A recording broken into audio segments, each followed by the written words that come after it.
I recently saw the new Superman and I thought it was great. It was refreshing to see someone who respects and understands the character create a movie where he's allowed to be as kind, corny, and red shorts wearing as he is when he's at his best. But I have a confession. I was once one of those people who thought Superman was boring.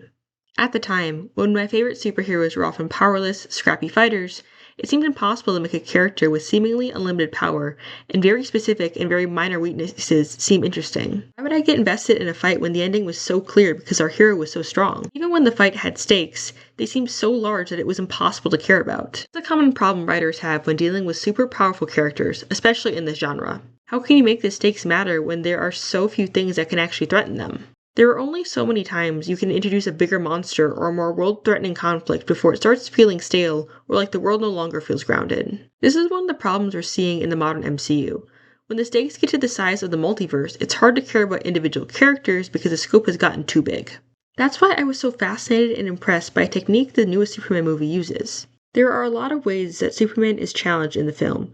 And while there are definitely times where his physical abilities are tested, a lot of the time it doesn't have anything to do with his power level.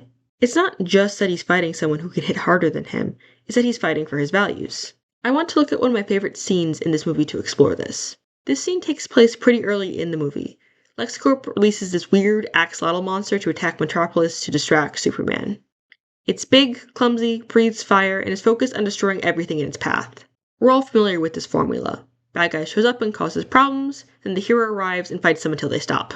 So what makes this fight one of my favorite scenes rather than one of the dozens of superhero fights generic bad guy or monster scenes that are used to show off the character's powers? While this scene is used to show off what makes Superman special, it's not his ability to fly or shoot lasers or anything like that. Instead, the writers use this as an opportunity to show off Superman's core values, and that's where the stakes and the challenge of this fight are. Superman could pretty easily stop this fight with brute force if he wanted to. When the Justice Gang shows up, they prove this. But he doesn't want to end the fight by any means necessary. He wants to end the fight in the way that leads to the least harm done. By doing this, the writers have moved the goalposts. The win condition isn't Superman stops the monster, since viewers don't have any doubt that he can do that. The win condition is Superman stops the monster in the way that protects as many people as possible. That's something Superman could feasibly fail at, so suddenly there's a lot more tension added to the fight.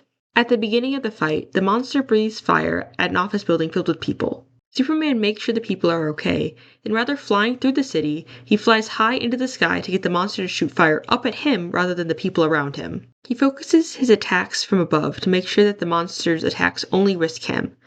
His values inform the kind of actions he takes, forcing him to be more strategic. As the creature lumbers around, we see how many people are in the way of getting stepped on. We see Superman save a woman from being crushed, then takes time to make sure she doesn't panic before returning to the fight. Then, the Justice Gang shows up and joins the fight. Immediately, the scope of the fight changes. These guys aren't like Superman. They are trying to end the fight as fast as possible and however possible, and that means being more reckless with how they attack.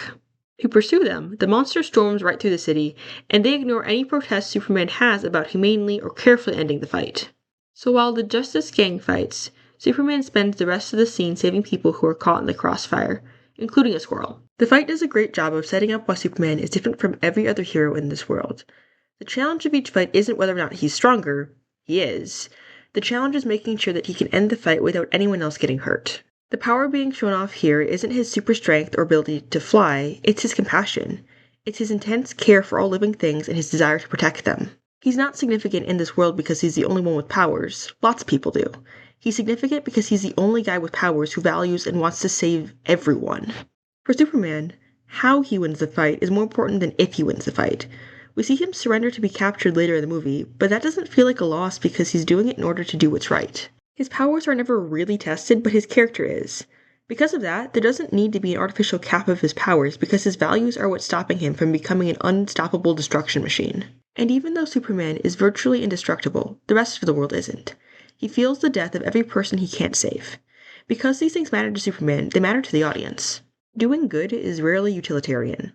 The squirrel is never going to thank him for saving it, and it's not going to go on to do great things with his new lease on life, but it was still good to save it. For Superman, doing good often leads to him putting himself in complicated or more difficult situations. And that's a great way to create stakes and tension. Even though he's got these incredible, almost unstoppable powers, he puts himself in difficult situations because he cares that much about saving lives. So if you're writing a super powerful or highly competent character and are worried about making sure situations still have stakes, think about that character's values. What are lines that they aren't willing to cross? What do they ultimately care about accomplishing? What is the most important to them?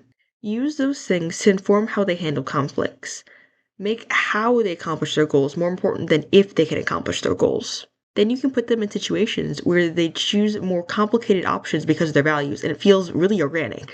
Or, if you can't hurt them physically to bring them low for their darkest hour, use their values against them to hurt them internally. Consider how their values force them to act strategically in situations. If you have a character who doesn't kill, but they still really need to stop your villain, now you have a lot of space to think of creative ways for them to trap, trick, or otherwise stop them non-lethally. Even if your character isn't Superman levels of unstoppable, this can still be a really good way to add tension. Looking at another DC superhero, in Batman Under the Red Hood, Batman's values are a major point of tension. Jason is furious that Batman let Joker live, and his actions stem from that pain. But while Batman could easily kill the Joker, he won't. He refuses to cross that line or compromise his values, even for Jason, and that creates a lot of tension and a lot of tragedy. Outside of the opening scene, the Joker isn't really a major threat in this movie. The thing that adds the most tension isn't whether or not Batman will stop him like it is in other Batman stories, it's how Batman will deal with him, along with the consequences of how he's dealt with him before. And that's why I generally think that heroes with strong moral codes are fundamentally more interesting than edgy, morally gray anti-heroes. Oh, you have a bunch of power and are using it to do a bunch of morally questionable things? Gee, what a concept. How unique. But that's another video. In this movie, Superman isn't interesting because he's the strongest. He's interesting because he's the most compassionate and the one who never compromises doing good. His strength of character and the challenges that his morals face is what make him a really compelling hero. This movie is more about who he is than what he is. So that's why it kind of doesn't matter how strong, overpowered characters physically are, since all the intriguing parts of their character come from how strong internally they are. Also, I wanted to apologize for going MIA for several months. Turns out having 2 part-time jobs doesn't equal 1 job, it equals like 1.5 jobs. I'm on a break from one of those jobs for a bit. I can't promise that it's suddenly going to mean super consistent videos, but I have more time built into my schedule to work on them now. All that to say, thank you to everyone who subscribed to the channel, commented, and watched the last couple videos I posted.